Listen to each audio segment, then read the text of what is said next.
Rugby World Cup qualifying match, folks. Chile against Samoa, and it's Chile who will be going through to the World Cup in Australia in 2027. Big congratulations to them. What a fantastic crowd over in Chile. Sold out, 20,000 fans. Very vocal. You could really hear them throughout the game.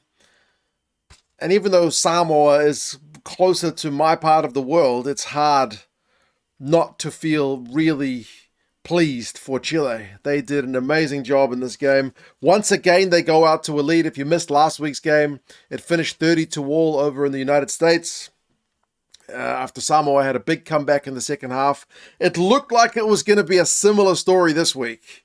With Chile, the big early lead. Samoa, a lot of pressure in the second half, but key point this time, unable to convert as much of that possession into points. Chile able to defend for long periods and then punishing Samoa on penalties conceded, and at the end, a try to be the icing on the cake. It is Chile who will go through. Samoa are not out yet. They will still go through to the repechage in November for that final spot at the Rugby World Cup, but today is Chile's day. We will go through some of the key events and the stats, and you guys can let us know your thoughts. As I said, watching a game at a sold-out stadium with a very vocal crowd, wearing the red, waving the flags, it's very easy on the eye. It's very easy to get invested into the game.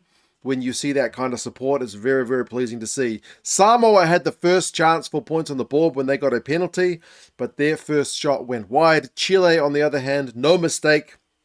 Their first two shots at goal went over, so they had a 6-0 lead. It felt like neither side was getting perfect flow in the game, but Samoa didn't do their cause any benefits by conceding so many penalties. They ended up getting yellow carded Papali'i, which took them down to 14 men, and during that yellow card period, Chile were able to punish. It's kind of a simple one as well, a bobbling ball from a kick. It was loose, and Escobar, the hooker for Chile, is the first guy to pounce on it, and then Benjamin Videla, he is able to be the support runner for him. And suddenly we're out to a 13-0 lead for Chile. It is a fantastic start. The home crowd are absolutely loving it. And the penalties keep being conceded by Samoa. Sometimes at the ruck, sometimes just like high tackles. Too many. Really, really too many. It kept meaning chances for Chile. There was another chance for a try which needed a TMO check because, again, it was a little bit messy. It was a dink through. Lolani Visania, the fullback for Samoa, veteran player. He's trying to sweep through, grab the ball, but he gets tackled as he's grabbing the ball. So again, it bobbles loose. And then Ayatza, the left winger, he's just able to dot it down one hand, and the TMO has to review, check step by step to make sure there's not been a knock on, not been a tackle off the ball. Everything is cleared, and it is another try for Chile. Conversion hits the post, but 18 points to nil. It looks like they've got 1 foot in Australia at that point, but remembering last week's game where Samoa made the comeback, you could feel it wasn't over yet, and it wasn't because they started to get some flow. Samoa, 33 minutes, they get themselves a scrum penalty. I wrote the note, they need to score now, and they did. They did. Great hands. They finally shifted the ball out wide. It was a bounce pass to Milani Nanai out wide. You never know what's going to happen with the bounce of the rugby ball, but for him it is a favourable bounce. They get themselves on the board, and it's a good conversion to make it 18-7. And Samoa did defend their own goal line ferociously at the end of the first half to keep the Chileans out to make it that 18-7 scoreline at halftime. Chile have had more possession, more territory. The only clean break of the game, 1-0. Samoa have broken more tackles and 1 more turnovers, but the scoreboard is still very much with the Chileans. The penalty count is really the killer for the Samoans.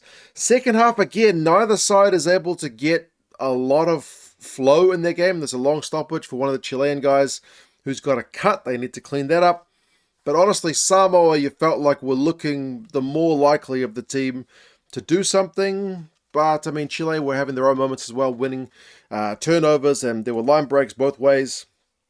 And, there was even a crazy one where Chile had a really promising line break from the number 8 Escobar in the end, and he's like tackled by the loose head prop Adams for Samoa. So it's pretty helter-skelter stuff, but there's no one really putting in that killer blow. 57 minutes, we do get a load of Samoan phases. The Chilean defense is solid, forces a knock on, and then Samoa conceding a penalty for the resulting scrum means Chile are able to get out of their own half, because second half, the Samoans have really had so much ball, but the relief does not last for long. The Chileans concede a penalty at the breakdown. Samoa opt for the maul.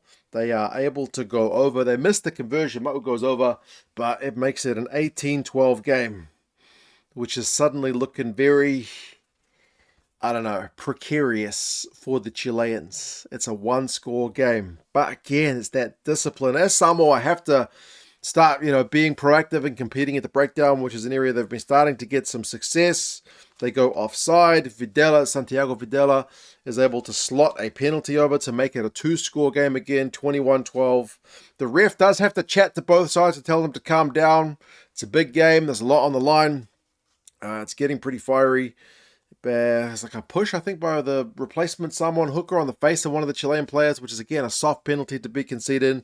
And then 69 minutes, it's a 12-point lead after Samoa go in at the side of Chile's maul. So 24-12 is looking kind of comfortable, but not over yet. Samoa, phases. They kept fighting. They really wanted to get back within one score. They were really having to push, but at the end, turnover ball, and Chile not just kicking it upfield.